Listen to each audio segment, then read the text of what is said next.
we're going to start. Maybe we'll try to get through a little more text this time. I understand there's very profound philosophical issues we're discussing here, but we'll try to give maybe a little bit more say to the text this time, and I'll try to shut up a little bit more too. Page 152, top of the page. Amar Reish Lakish, Kol hazahir b'tzitzit zokeh. Whoever is careful in the mitzvah of tzitzit, wearing tzitzit every day. So, by the way, finally we get a positive here. There have been so many negatives. If you don't wear tzitzit, all of your children will die. So they're saying, well, if that approach doesn't work, here's a positive approach. Anybody that is careful in the mitzvah of tzitzit gets the benefit of, I'm going to try to do the math here, 2,800 servants to serve him. Okay, that's pretty good. I think that's a good thing. But by the way, there's an implication here that'll be played out later that they don't necessarily mean human servants, that it's angels. So these are angels that will protect you if you're wearing tzitzit. Okay, but they have a verse that supports it, and the math comes from the verse. And I have a very strict rule when I teach Talmud, which is I don't do the math. I don't check their math. I take their word for it. So if there's mathematicians here, you can take out your calculators and you can do the math. I don't do the math. Shneimar Komar Adonai, as it says, and God said, B'yamim hahema asher yachziku asara anashim mikol l'shonot hagoyim. So in coming days, you will get support from 10 people from each of the term here is lishonot hagoyim, the languages of the world, but that means the nations. So there was first of all, the word lashon, which means language, is a synonym for nation, because each nation speaks a different language. And there was the ancient belief that there were 70 nations. So when you're doing the math, 10 servants from each nation. Ve'achziku b'knaf ish Yehudi, and so you'll get that number on the four corners of your garments. So what else goes on the four corners of your garments? The tzitzit. So for each of this is assuming you're wearing the tzitzit, then you will get 10 servants from each of the nations holding on to you, times 70. That's 2,800, by the way. Lemor nelcha imachem, to just accompany you. So what does this mean? Are you really good? Do they really believe that? Just like you could say, do they really believe that your children will die if one of your knots are wrong on your tzitzit? Probably not. These are sermons, and they're trying to emphasize the importance. So they're saying if you do wear tzitzit, it's like you're accompanied by 2,800 servants. And my sense is, because of other things I've read, they're really referring to angels or just spiritual support. The spiritual benefit you get from connecting yourself to the Jewish people, to God, with the tzitzit is equivalent to 2,800 servants accompanying you throughout the day.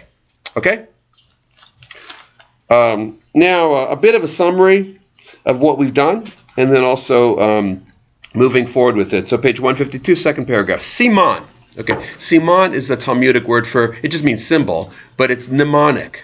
There's a mnemonic, remember, because this was, most people didn't have written text in those days, so they had to memorize things, so they would give us easy ways of memorizing. Although for us it wouldn't be very easy, because this isn't so easy for me, but they could fit this in their mind. Like I mentioned last week, like song lyrics. So like song lyrics, which we've memorized all of, right? There's so many song lyrics we know. So they had mnemonics so they could understand Torah. And here they're talking about particular mitzvot or categories of laws and serious reward and punishment for each of them. Okay? So I'm going to just go through the Siman. Here's the list. This is what you should remember, because the violation of these leads to severe consequences. Saneh. Saneh means hatred. Okay? So causeless hatred. Hating people for no reason, that's a category of violation. Chala. Chala we've talked about already. Violating the chala, where you put a little piece of chala and you burn it up. Truma is giving of your crops to the temple. Nigzelet. Nigzelet is theft. It's actually embezzlement. So embezzlement. Dina, which means violation. It means corrupting the law. So it's a dina, din, like law. Shvuah means oath, but this means taking a false oath. Shifuchta, which means spilling blood, so violence. Giluya, which is sexual crimes. V'navluta. Navluta is a kind of general category, vulgarity, any kind of vulgarity. All these things lead to very serious consequence. And now they're going to give some examples. Not full examples, but some examples. Tanya, as it was written, Rabbi Nehemiah Omer. So Rabbi Nehemiah said, Ba'avon sinat chinam, for the sin of sinat chinam. So sinat chinam causes hatred. It's hatred within the community. Intercommunal hatred, where we are just gossiping about each other and creating dissension in the community. For that, the crime, and some of you remember that, that is what the rabbis pegged the destruction of the Second Temple on. The Second Temple, they would say, was not caused by the Romans. The Romans were only the proximate cause. The actual cause for the destruction of the Second Temple, and really Jewish sovereignty then for 2,000 years, was sinat chinam, because we couldn't get along with each other. So we ended up hating each other. That's the official theology of the Talmud. So now they say, so is that new to some people? That, yes. I think I learned that when I was 3 years old. But sinat chinam. That's what caused the destruction of the Second Temple. And by the way, there's some historical basis for it too. There was very serious communal conflict in the years leading up to the destruction of the Second Temple. All right, ba'avon sinat chinam, because of intercommunal hatreds, miriva rabba b'toch beito shel adam. As a consequence, there will be fighting in the house of a person. So don't think that you can contain this intercommunal hatred to those people outside of your family. What will happen is, if you engage in this stuff in your family, those Orthodox Jews, what jerks they are. They're destroying us. Those Reformed Jews, they're destroying Judaism. And you think that kind of baseless hatred if you think that you're going to keep that contained to your family, you're mistaken. Sooner or later, it's going to infect your family, and there'll be fights within your family itself. So you think your family is part of the good guys, and we're talking about the bad guys. Pretty soon, you're going to create dissension within your own family. Okay. Now it starts to get dramatic. Another consequence? Sorry? I said that's very timely. It's timely and true. By the way, it's true also. Mm-hmm. I mean, hatred cannot contain itself to an outside group. It can't. It's a dangerous emotion, and it projects outward very, very quickly. Okay, now it gets to, a whole different category of consequences. V'ishto matel nifalim. So, and your wife then will have miscarriages. Your wife will have miscarriages. Uvanav uvnotav shel adam meitin, and your children will die kishahem ktanim, when they're young. Right. We've recently been talking about.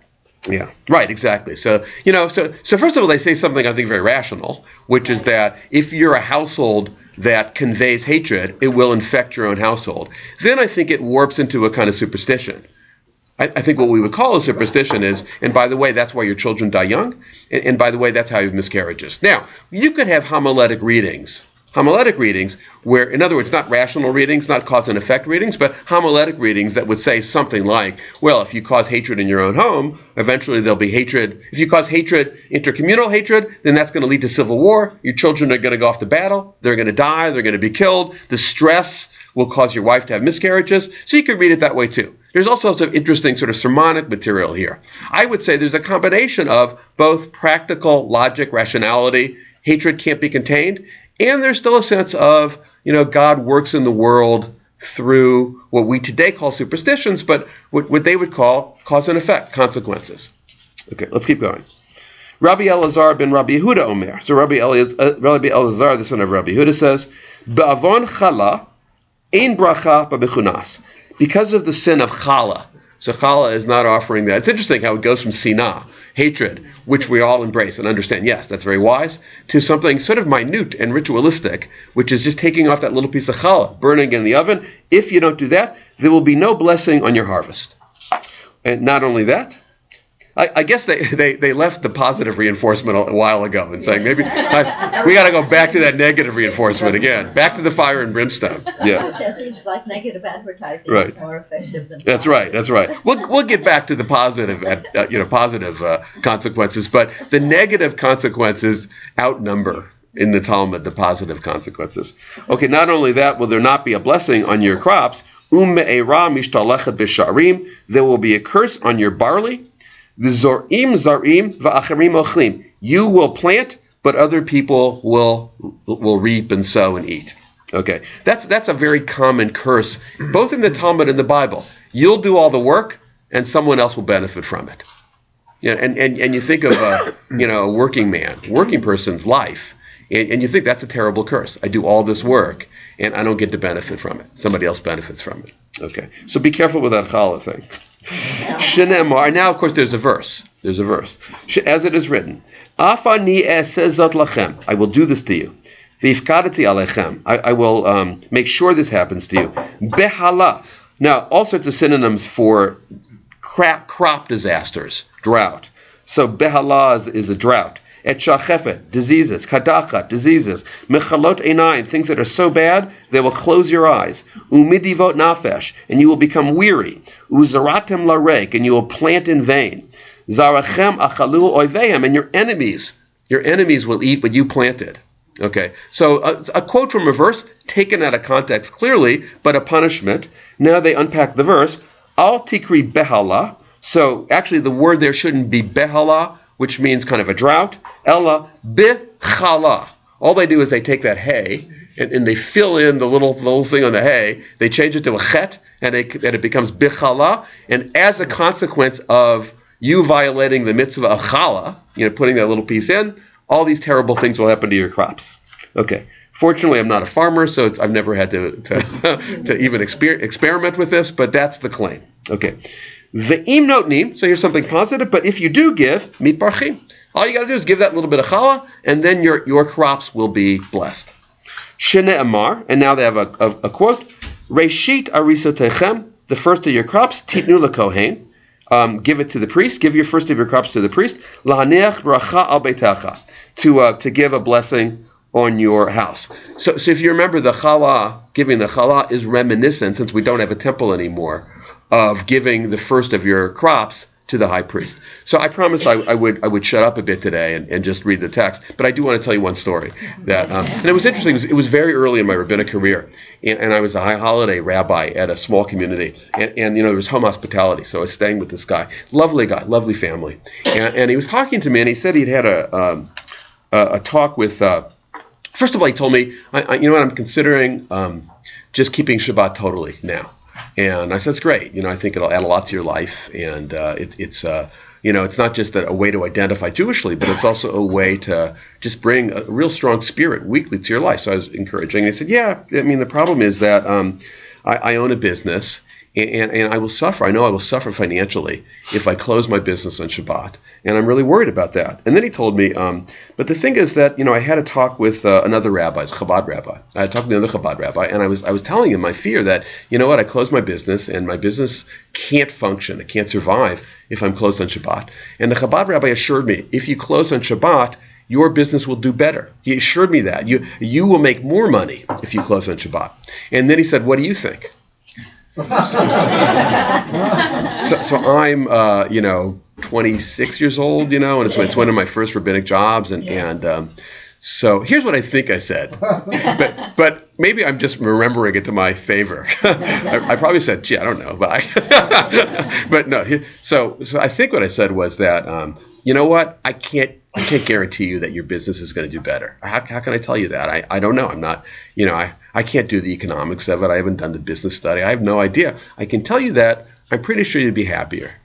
And there are probably more things that are probably more important than business success.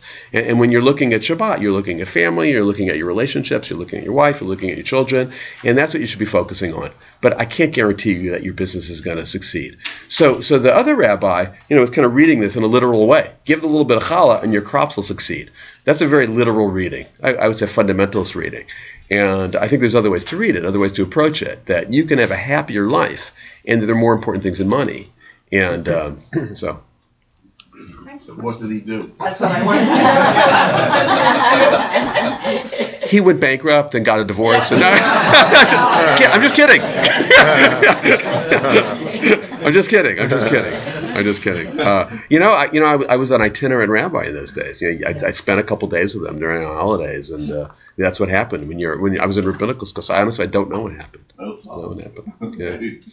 Yeah. Well, when you don't live in the community that you're a rabbi, it's a very different experience. So Was there another question? I have Yeah. a question. Yeah. A little bit off it. Yeah. Is there some other symbolic thing that's done with the crumbs of the challah?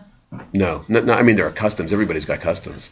Everybody's got lots of customs with the challah. Okay, You that's throw why it to people, everybody. Like, after everyone If you don't throw it the right way, you're. Yeah, they were saving all the crumbs Yeah. after she wanted me to throw it away. Oh no, And I was never. like, "What's that?" I have never heard of that. Okay. I've never heard of that. Saving it. There are certain things about the crumbs of matzah. Okay. If you're interested, I can tell you some other time. I know about those, but I've never heard about the crumbs of challah. Well, what's All right. the thing about cutting the piece of challah here? Oh, it's just customs I've heard. What? Just No, this oh one here, there. here is so here this is a halacha. This is an obscure. Some of you have done this. Yeah. When you bake challah, you have to take a little bit of the dough and throw it in your boiler and burn it up completely. I see. And it's in memory of Like a you're sacrifice? giving like a sacrifice. You're giving something of your crop, the The challah, whole to God. batch of I see. dough. Right. But Okay. that's not crumbs. That's, No, that's, No. No, I was it's asking about dough. this. Just the dough. The dough. You do it with About the dough. the size of an olive or something. Yeah. I know a lot of people that do that. I mean, Susan does it when she makes challah, and she's about as rational as you come. And but couldn't hurt. It's like so. Yeah. All right. Ba'avon bitul trumot u'me'asrot shamayim ne'atzrim elarit talamatar. Okay. Because you don't give truma or maser, these are contributions to the temple, the sky closes up and it doesn't rain. And I like this next one. Ve'hayoker hoveh, and there's inflation. So you think you understand the causes of inflation, you economists, Jane Yellen, you don't know nothing. It's because people aren't giving truma to the priests. Okay. Well, so what they're saying is there's a relationship between inflation and how much charity people give, which is interesting. Anyway, what's interesting is they thought of economic forces as also being controlled by God, not just because that's what yoker is. Yoker is inflation, and not just the rain, but economic forces. All right, let me keep going. V'asachar aved, and people and unemployment. The sachar is how much money you make, a salary. So salary is lost, but literally that means unemployment. By the way, the ancient world knew about inflation and unemployment. These aren't new things. They're not inventions of a modern economy. They had inflation in those days, and they had unemployment. And okay. Uvnei adam ratzin achar parnasatan ve'ein megi'im. And this is, again, part of that curse. Human beings struggle very hard in their jobs, and they get nowhere. So, Shinemar. And here's a quote from it. Tzia gam chom yigzalu. Okay, so this is it's a quote from Job. Drought and heat dry up the snow waters, and that happens also in Sheol, in the netherworld, because of sins. Okay, so now they'll explain that verse. My mashma, what on earth are you talking about? What does this mean? Tana de Rabbi Ishmael. So Rabbi Ishmael in his school explains it. Bishvil dvarim shetziviti etchem b'yamot hachama, because of things that I commanded you in the summer. Kama. So that's the tzia gam chom yigzalu in the summer. Chom is summer. So you learn something, of course, about the climate of Israel, which is dependent on snow melt, and also in California too, and not just rain. But the snow melt from the mountains is very important. So what the verse is saying is that that's going to dry up in the summer, so you won't get the benefit of it. It's just going to evaporate. So what this rabbi says is, what it's really telling you is because of things I commanded you in the summer. The summer is when you have the harvest and when you give over the trumah, the stuff you're going to give to the priest. Because of that, and you didn't do it, yigzalu. So what the Job says in the verse is that it's like you're being robbed of that snow water, but because of the sin of gezel, of theft, yigzalu mikem mimei shalag b'motag shami. So because I'm sorry, the yigzalu is that your waters of the heavens, the rain, will be taken from you because you violated the commandments that I commanded you of in the summer. Okay. And now the positive, ve'im notnim mitbarchim. But if you give it, you will be blessed. Everything will be blessed. Your employment will be blessed. Everything you try to do. Shenet Mar, as it says, Haviu et kol maaser el beit ha'otzar. Bring your tithes to the storehouse. V'terach b'veiti, and there will be plenty in my house meaning also your house in the temple. Uvechanuni, and your storehouses. Na bazot, amar Adonai tzvaot. I guarantee you, says God, Im lo aftach lachem et arubot hashemayim. At that point, I will open up for you the storehouses of heaven. V'harikoti lachem bracha ad belidai. And I will empty my treasure on you until you say enough. Okay, die, like dayenu. My ad belidai. What is until you say enough? Amar Rabbi Bar, Amar Rav. So Rami Bar, the son of Rav, says, Ad she'ivlu siftotechem milamar dai. Your lips will be tired from saying enough. Enough money, God. I have enough already. Enough crops. Enough riches. You'll keep on saying, I don't need this much. And your lips will actually get tired from saying, I don't need this much. And all you got to do to get your lips to be tired of saying enough is give truma, give what's due to the priests in the temple. There's interesting things, some interesting teachings about sufficiency here too. Like there's such of course it's self-serving. So, but that's the positive. They also spend a lot of time in the fire and brimstone. Your children will die if you don't do this. There'll be drought. You'll work really hard and nothing will happen. So they'll say if you follow these commandments, then you'll have enough. So much that you'll get tired of saying enough. Okay. Ba'avon gezel hagovayole. Okay. Due to the sin of robbery, there will be locusts. Now you'll see from context, robbery here refers to robbing the poor, oppressing the poor. So it's a different kind of robbery. It's taking advantage of poor people and stealing from them. All right, there's locusts, v'harav hoveh, and there's famine, uvnei adam ochlin besar b'nehem uvnotehem, and you end up falling to cannibalism. You'll eat your own children. This also is a curse that you see commonly in the Bible. Things get so bad that people start eating their own children. That's how bad the drought is. Excuse me. Yeah. These are the rabbis writing this. Yeah. When they talk about giving to the priest, yeah. Who is this?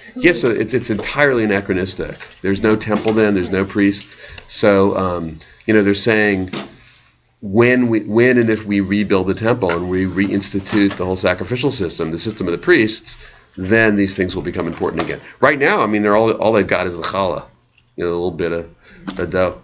None of this is tied to giving to poor. The Trum and the Maser, you could tie it homiletically. You could say it's our what we have now is charity, and there are requirements to give the charity. But the technical terms they use here are the gifts that people give to the temple. So is this all theoretical? Theoretical. This is not for Trum and Maser, sure. With people's lives? I would say that you could make easy homiletical connections to it. What is the giving to the temple represents? It means giving to your institutions, your important religious institutions. But I would say that's not a hard connection to make. What was that at the time?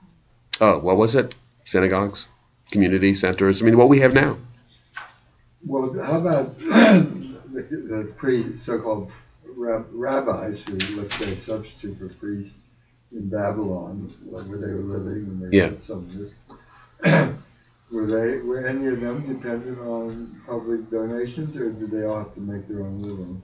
Well, the rabbis all had jobs, so there wasn't an organized system that supported rabbis in those days. Yes. The rabbis had their own. There wasn't. The rabbis were not dependent on charity. They were proud of the fact that they weren't dependent on charity. But there were community costs. Just like we have community costs right now. Taking care of the poor. Food kitchens. Right. Soup kitchens. Sorry. Yeah. Even there was a system of judges. They were volunteers too. So, but it was simpler times. Okay. What I think is interesting is the punishment kind of fits the crime, because if you think of what locusts do, they're robbing you of. That's right. Yeah. You can get it back because locusts are kosher. Eat the locusts. All right. Anyway, cannibalism. Shenemar. And there's a verse here. Shim'u devar hazeh parota Bashan. Listen to me, you fat cows. Cows of Bashan. Amar bahar shamron ha'oshkot dalin. So, this is a prophet who is railing against the fat cats, the rich fat cats who are oppressing the poor, and he calls them cows. He calls them fat cows. Listen to me, you people who oppress the poor, harotetzot evyonim, who steal from the poor people. And, that's Amar Rava Kigon Hane Neshe Mechoza. Actually, if you want to know, I mentioned this before, but the verse doesn't make sense unless you read the rest of the verse, which isn't provided here. It's provided in English. So we said before, sometimes the rabbis would only quote a first part of the verse because they understood their audience would know the rest by heart. Just like if I said yesterday, all my troubles seemed, and you would all, know, so far away. Now it looks as though they're here to say, we know certain things by heart. They knew the Bible by heart. And so you have to read the rest of the verse, which says that, listen, you fat cows, because you stopped giving to the poor, actually because you stole from the poor, locusts will come. So it's a direct quote from the Torah. But then Rava says, Kikon hane nashe de mechoza. And Rava says, I know a contemporary example of this. It's like those women in Mechoza. You can turn the page if you want. Page 153. This probably wouldn't be a bad time to stop. Unfortunately, we got a little more time because it gets a little offensive here. There's those women. There's those women in Mechoza. About the clean teeth. What's that about? Where do you see that? In the last paragraph before we turn the page. Clean teeth. It says, I've given you cleanness of teeth in all your cities. Oh, cleanness of teeth means that. So they interpret that homiletically to mean the locusts come and they take everything. It's like they're cleaning your crops of crops. Yeah. Okay. Mechoz is a city in Israel. Actually, it's in the land of Israel. And there's, these women there, page 153, De'achlan v'lo avdan. They're eating all the time, and they never do any work. and I know, these are the housewives of Mechoza. It was a TV show in those days. And apparently these women were doing nothing all day. They were oppressing the poor. They were taking their money, and they were just eating. Gosh,